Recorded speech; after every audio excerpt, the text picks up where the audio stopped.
Today we're reviewing the Aurzen EAZZE D1 Smart Projector, a compact little box that promises sharp autofocus, smooth streaming, and bright visuals at a pretty budget-friendly price.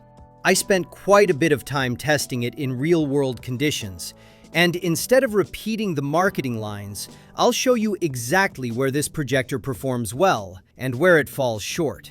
Inside the box you get the basics: a remote control with handy shortcuts like Netflix and YouTube, an HDMI cable, cleaning tools, the power supply, and the manual. The projector itself feels better than expected.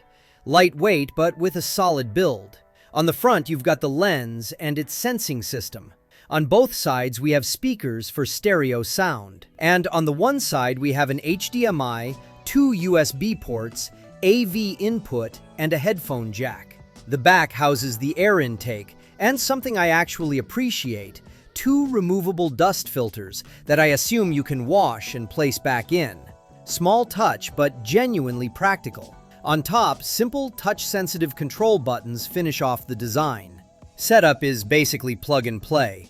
It boots fast, autofocus snaps into place almost instantly, and auto keystone kicks in the moment you move it. Of course, you can change how it reacts in the settings, but I like that it does it automatically. There is one quirk, though. If you reposition the projector for too long, it tries to adjust while you're still moving it. So it basically needs one more movement to adjust, and when it does, it resets the zoom to 100%, even if you had it set lower. Not a deal breaker, but something to be aware of. Otherwise, setup is clean and quick. Let's get into image quality, because honestly, this is where the projector surprised me the most. It's a native 1080p projector with HDR support, and it accepts 4K input, though output stays at 1080p. I tested both 1080p and 4K signals from a PC, and both ran at 60 Hz without any problem. In a completely dark room, the picture is genuinely impressive. Bright scenes pop, dark scenes are handled with good balance, and colors come through clean.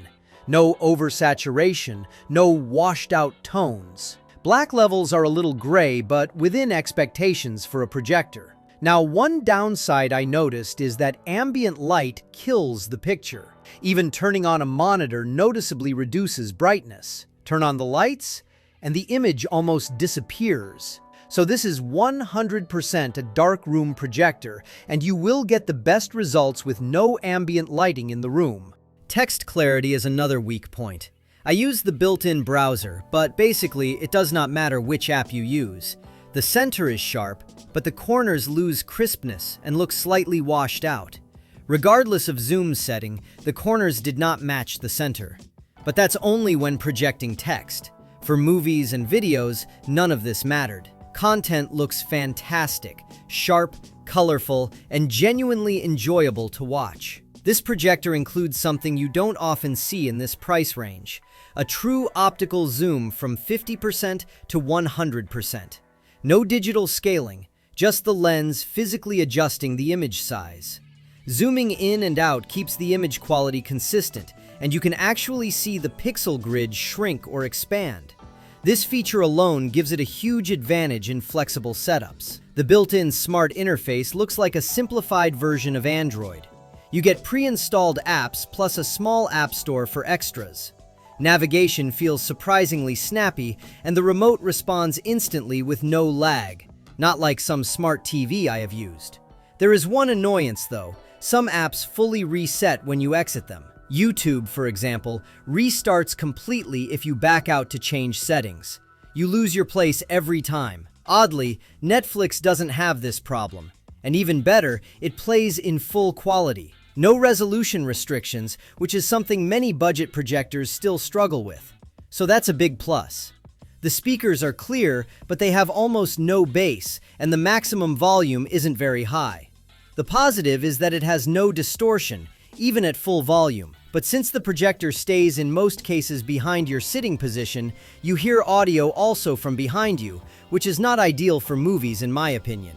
If you want a better experience, you can connect a Bluetooth speaker which the projector supports, and it can even act as a Bluetooth speaker by itself. Gaming performance was actually a pleasant surprise. Input lag was very manageable. Even in fast-paced games, I didn't feel any delay. My son tried racing games and loved it. A big projection turns almost any game into a more immersive experience, even if you're not a hardcore gamer. Fan noise is moderate but not distracting. I expected it to be louder, but it stays within a comfortable range, and the projector also stays relatively cool, which is great if you plan long movie sessions or have kids running around near the device. So, does it worth its money? The Aurzen EAZZE D1 is not a bright room projector, and it's not trying to be. If you turn on the lights, the image just won't hold up. But in a dark room, it delivers far better image quality than the specs suggest. You get excellent picture, smooth streaming with full quality support, true optical zoom, fast autofocus and keystone correction, low input lag for casual gaming, and a quiet, cool running design. On the other hand, you get weak speakers, corners that aren't as sharp as the center, and some apps resetting when you exit them.